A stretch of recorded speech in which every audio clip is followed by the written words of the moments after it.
Mr. Crab! Bumili na kayo ng paninda kong Mr. Crab! Ano ba yan? Wala pa rin bumibili sa paninda kong alimango! Yahoo! Bebang! Nasaan ka? Ano po yun, Nay? Nandito po ako sa labas naglalaro! Halika nga rito! May iutos ako sa'yo! Ano po yung iutos niya sa akin, Nay? Pumunta ka sa palengke, bumili ka ng ulam natin na alimango.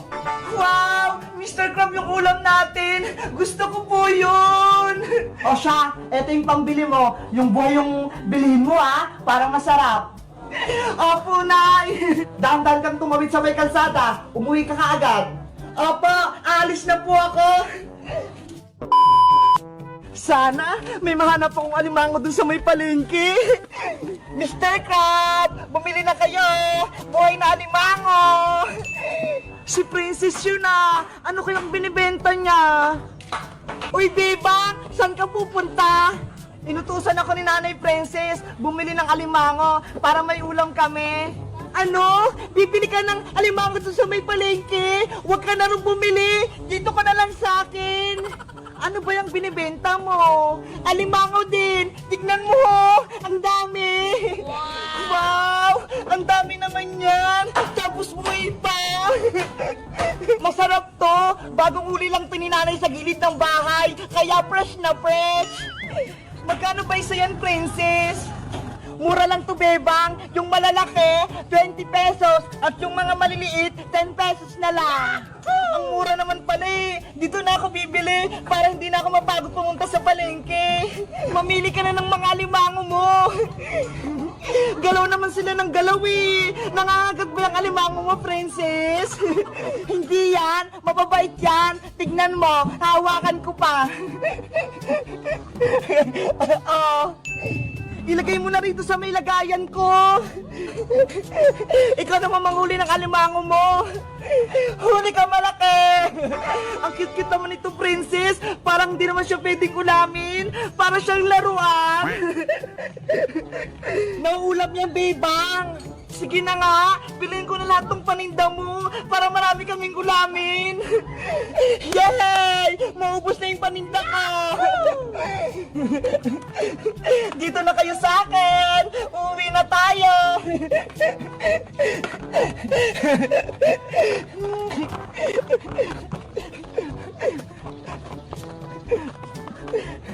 Ayan! Wala na! 150 lahat ng bayad niyan, Bebang! Nabilang ko na! Eto, Princess, yung bayad ko! 150! Thank you! Uwi na ako, Siguradong matutuwa nito sa akin si Nanay! Ang dami ko ng pera! May pambili na ako ng pagkain ko! Nay! Nay! Nandito na po ako! Nakabili na ako ng ulam natin! Ang bilis mo naman, Beba! Nasaan yung binili mong alimango? Ito po na yun! Kay Princess ko po ito binili!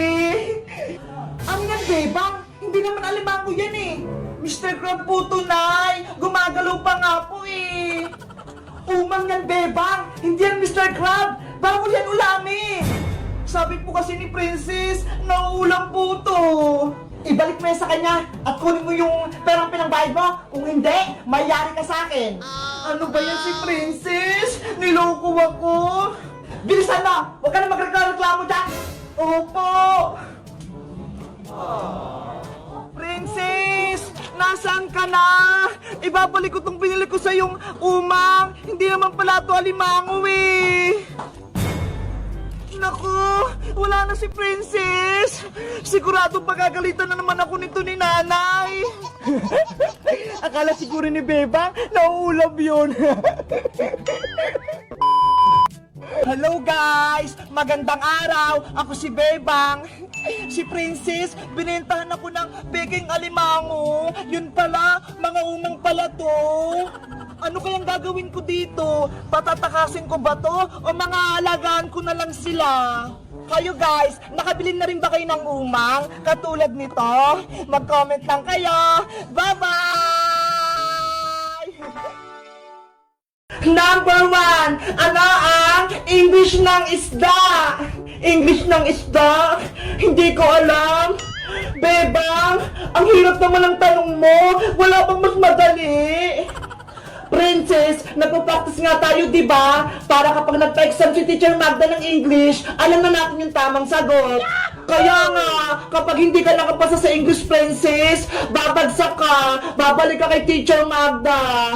Kasi naman may exam pa, dapat wala na lang. Kailangan ng exam, Princess, para malaman ng Teacher Magda kung nag-aaral ba tayo ng mabuti. Ano ba yan? Ano, Princess? May sagot ka na kung anong English ng isda? Alam ko na! Nemo yung sagot ko!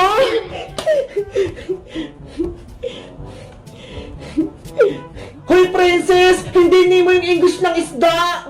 Ano? Nemo yung sagot ni Princess! Oo, Bebang! Ayun sinulat niya sa papel niya! Tama naman yung sagot ko Ang English ng isda ay Nemo. Princess, ang English ng isda ay fish. Dapat alam mo yon. Hayo nga pala. Nakalimutan ko. Basic lang yung English Nahirapan pa to si Princess. Hindi ka rin naman magaling sa English Boyong Magaling kaya ako. Hindi nga ako nagpa-practice Good morning, class! Good morning, Teacher Magda! Good morning, Teacher Magda! Good morning, Teacher Magda!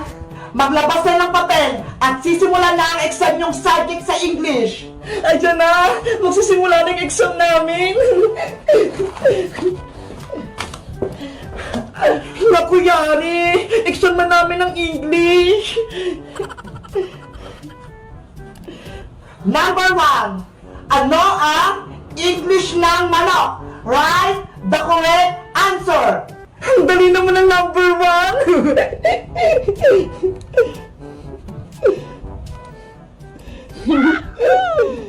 English ng manok?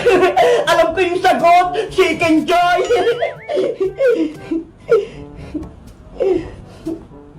Oh no!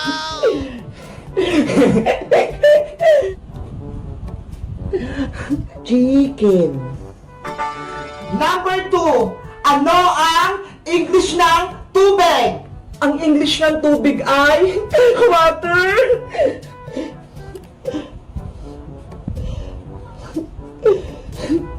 Hala!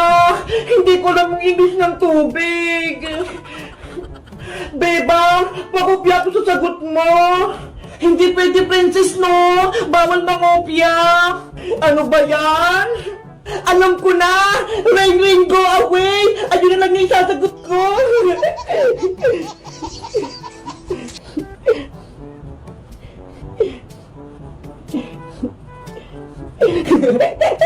Number 3. Ano ang English ng bahay? Alam ko yung sagot! Bahay kubo!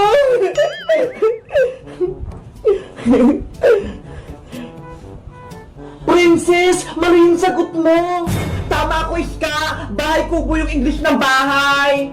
Bahala ka dyan. Mali-mali ang sagot mo. Bahay kubo to yung sagot ni Princess. And the last question, ano ang English ng tutubi? Hala, tutubi? Hindi ko alam yung English nun. Ako rin, Bebang, hindi ko alam yung English ng tutubi. Paano na yan? Hiyari, hindi natin mapaperfect yung exam nating English. Ano ba kasing tutubi? Hindi ko alam yun Hindi mo alam yung tutubi, Bayang? Ayun yung lumilipad sa may bukid. Yung malaki yung mata, parang helicopter. Yun ba yung tutubi? Nakahuli na nga ako nun nakatakas lang. Princess, alam mo ba kung anong English ng tutubi? Secret! Hindi ko sasabihin sa inyo!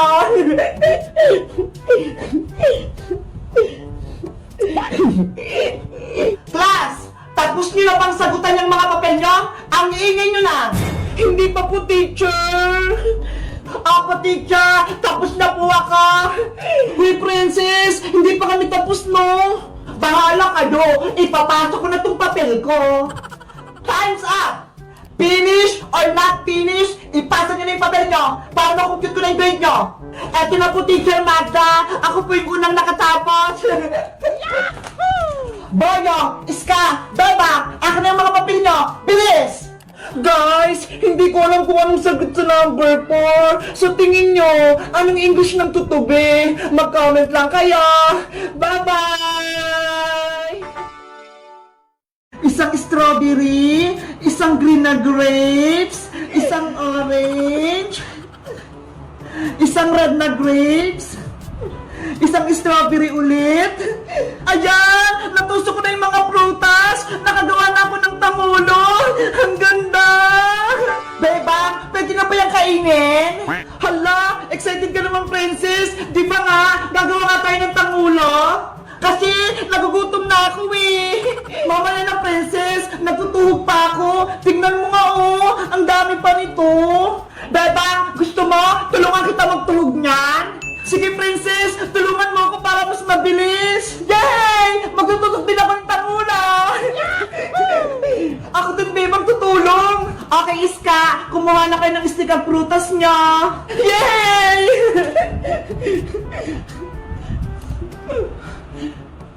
Wow! Ito yung unahin ko! Malaking strawberry! Ang sarap! Hoy, princess! Bakit mo kinain yan? Sorry, beba! Natakap kasi ako eh! Ang sarap ng strawberry! Ikaw talaga, princess! Hindi mo mapigilan kumain, oh! Huwag ka na nga lang tumulong, princess! Kami na lang ni Sky magtutug sa mga prutas! Beba! Huwag naman! Gusto kong gumawa ng tangulo! Ikaw kasi! Pasaway ka! Kinakain mo yung prutas ni Beba! Hindi na mauulit! Promise! Sige na nga! Basta huwag kang kakain ha! Kung hindi, palalabasin kita dito sa bahay! Ah, Beba! Hindi na talaga! Okay! Magtusok na tayo ng tanghula!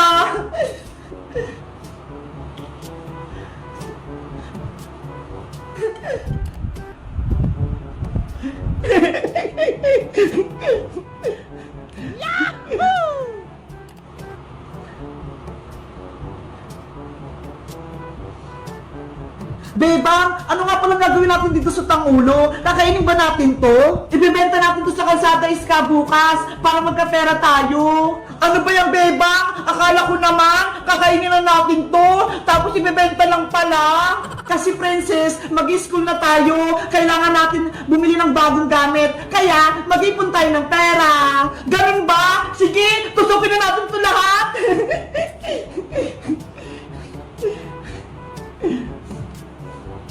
Nakakatakam tong mga grapes, parang ang sarap kainin.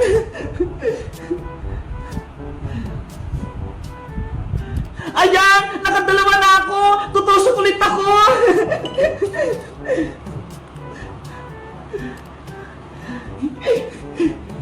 Ako din, ang ganda na nitong nagawa ko. Ako din, tapos na itong pangalawa. Bilisan natin para matapos natin kaagad.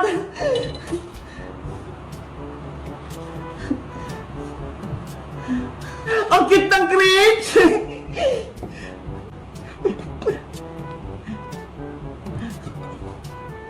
Itong strawberry naman, fresh na fresh! Ay! Nahulog! Pupulutin ko! Ayan! Hindi na ako may kita ni Iska pati ni Bebang! Pwede ko na itong kainin!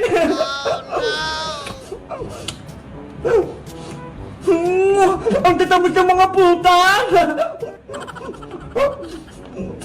Bebang! Tapos na ulit ako! Pangatlo ko na to! Ako din, Iska! Pang-apat ko na to! Princess! Anong ginagawa mo dyan? Huwag ka maingay, Iska! Bebang! Si Princess! Kinakain na naman yung mga prutas! Princess! Huwag mo kainin yan! Bebang! Nakain ko na yung tinudok ko! Ang sarap!